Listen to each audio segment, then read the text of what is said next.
c'est quelle histoire ça? Une dame est venue ici en Europe. Elle s'est mariée. Elle ne pouvait pas avoir d'enfant. Voilà qu'un jour son père décède. Et quand son père décède, elle part au pays non, pour aller enterrer son papa. Et son papa, il avait 2 femmes. La maman de la dame-ci et une autre dame aussi. Et l'autre dame là a fait 2 enfants. Une fille et un garçon. Elle arrive là-bas. Son papa est décédé. Et maintenant, les mamans ne peuvent pas s'occuper des enfants. Maintenant, elle prend la fille. Elle prend sa petite soeur. Non, sa petite soeur, même père, non.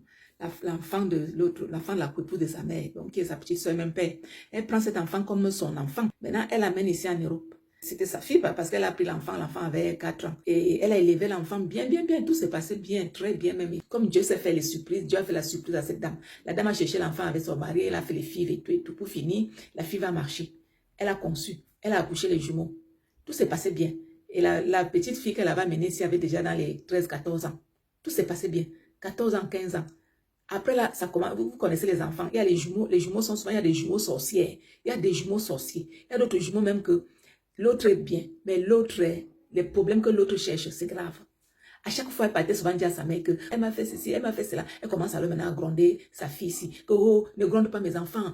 Tu es là, tu grondes mes enfants. Après la fille dit non, je ne l'ai pas grondé. C'est qu'elle a fait quelque chose qui n'était pas bien et puis je l'ai réprimandé et tout. Oh non, il ne faut pas réprimander mes enfants. Oh, qu'est-ce qui se passe? Pourquoi tu la grondes comme ça? Il ne faut pas la gronder, il faut la laisser, il ne faut pas la gronder. Et la fille était déjà comme si... C'est-à-dire, dès qu'elle fait quelque chose, on commence mal à la gronder. Dès qu'elle fait quelque chose, elle commence à la gronder. Elle s'est sentie mal à l'aise. Elle se sentait déjà mal à l'aise à la maison. Donc, elle faisait que, parfois, elle partait chez ses amis. Elle partait chez ses amis.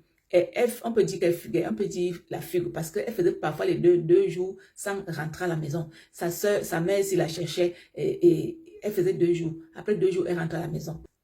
Sa mère commence à dire, comment je vais faire pour que l'enfant s'y change? Elle a tout fait, rien. La fille avait déjà la tête dehors parce que à cet âge-là, 14-15 ans, elle commence déjà aussi à chercher les choses, non? Elle commence à chercher les choses dehors. Donc elle dormait, c'est sûr qu'elle dormait déjà chez les choses, c'est sûr, parce que cette histoire-là, c'est qu'elle a raconté. Et si on demande aussi vrai à la dame aussi va raconter sa version. La femme a commencé à supporter. Et un jour, la femme lui dit que, comme ça fait longtemps depuis que tu es arrivé ici, tu n'es jamais parti en Afrique. Tu vas partir en Afrique en vacances et tout ça là. La fille était contente.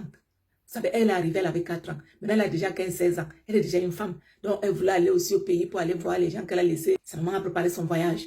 Elle est allée au pays. Arrivant au pays, elle dit, quand tu vas arriver au pays là-bas, tu vas aller à l'aéroport. Dès que tu descends à l'aéroport, il y a ma copine qui va prendre tes papiers là-bas parce que tu sais qu'au pays là, on peut voler tes papiers, non? On peut voler tes papiers. Comme tu viens d'arriver, tu n'as jamais mis pied au pays. Tu arrives là-bas, quelqu'un peut voler tes papiers. Elle a dit, ok. Donc, elle a fait le voyage, elle a payé le billet d'avion et tout à la fille, elle lui a mis dans l'avion, elle est partie. Elle a appelé sa copine de l'aéroport là-bas, elle dit à sa copine que dès que ma fille arrive là-bas, tu prends les papiers, tu gardes et le billet d'avion, tu me renvoies ça ici. Donc, la femme de l'aéroport était à des connivences avec la dame. Donc, dès que la fille est arrivée à l'aéroport, tellement enthousiasmée qu'elle a trouvé, elle est arrivée chez elle et tout, elle était tellement contente et tout. La femme lui dit, bon, donne-moi le passeport, je garde. Et comme ça, quand tu vas repartir, non, comme tu vas faire 1 mois, et quand tu vas vouloir déjà repartir, tu viens me voir pour prendre ton passeport et ton billet d'avion pour aller confirmer ton retour. La fille dit, ok, la fille a donné les papiers, elle est partie dans sa famille. Elle a enjoy, elle était déjà contente dans la famille, tout s'est passé bien. Maintenant, 1 semaine avant qu'elle ne rentre, non? 1 semaine avant qu'elle ne rentre. Vous savez que quand on arrive là-bas avec les vêtements et tout, c'est tout le monde qui veut prendre tes vêtements. Elle arrive, alors elle a partagé ses vêtements. Elle est restée avec 2 habits. 2 habits, elle savait qu'elle devait partir. Maintenant, 3 jours à l'avance, avant qu'elle ne voyage, parce qu'il faut confirmer le retour. Tu ne peux pas voyager si tu ne confirmes pas le retour. Elle arrive maintenant à l'aéroport. Elle va chez la dame, si elle demande à la dame de lui donner ses papiers parce qu'elle va confirmer le retour pour rentrer. La dame lui dit que moi, je n'ai plus tes papiers. Elle demande à la dame, comment ça tu n'as plus mes papiers? C'est toi qui as pris mes papiers, tu as gardé. Et maintenant, je vais rentrer. Elle dit que non, ta maman m'a dit de la renvoyer tes papiers et que tu restes ici. Elle dit quoi? Moi, je vais rester ici comment? Je ne suis pas habituée ici. C'est la première fois que j'arrive ici. Maintenant, je vais rester comment? Elle dit, ta maman a dit que je prenne les papiers et j'ai pris les papiers, je l'ai envoyé. Elle appelle sa maman, le numéro ne passe pas. Elle appelle sa maman, le numéro ne passe pas. Elle dit, mince. Elle appelle le fixe, le numéro ne passe pas. Donc, la femme a tout changé, tout. Son téléphone portable, son fixe, tout. Elle a tout changé. Voilà comment la fille reste au pays. La fille est au pays à l'heure où je vous parle ici. La fille est au pays. Et à 16 ans, on ne peut rien. Parce que c'est la maman qui est responsable. À 16 ans, elle est encore mineure. Donc la femme l'a renvoyée au pays comme ça là. À 16 ans, elle va rester au pays là-bas. Elle connaît qui au pays. Elle connaît qui au pays. Et elle allait à l'ambassade pour que l'ambassade lui délivre même les papiers. Et on lui a dit que c'est ta maman qui décide. C'est ta maman qui doit te délivrer les papiers. C'est ta maman qui doit te donner les papiers. Nous, on n'est pas habilités. tu es encore mineur, tu es sous l'autorité parentale de ta maman.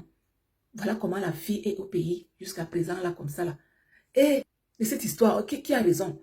La maman qui a renvoyé l'enfant ou bien c'est l'enfant? Qu'est-ce qui s'est passé? Est-ce que l'enfant était têtu? Même si l'enfant est têtu, tu renvoies l'enfant au pays, pourquoi? C'était encore mieux de ne pas la ramener. C'était encore mieux de la laisser là-bas en Afrique et ne pas la ramener ici en Europe. Elle a grandi en Europe jusqu'à l'âge de 16 ans. Maintenant, tu la renvoies en Afrique pour qu'elle fasse quoi? Tu la renvoies maintenant au pays pour qu'elle fasse quoi? Pour qu'elle devienne quoi maintenant là?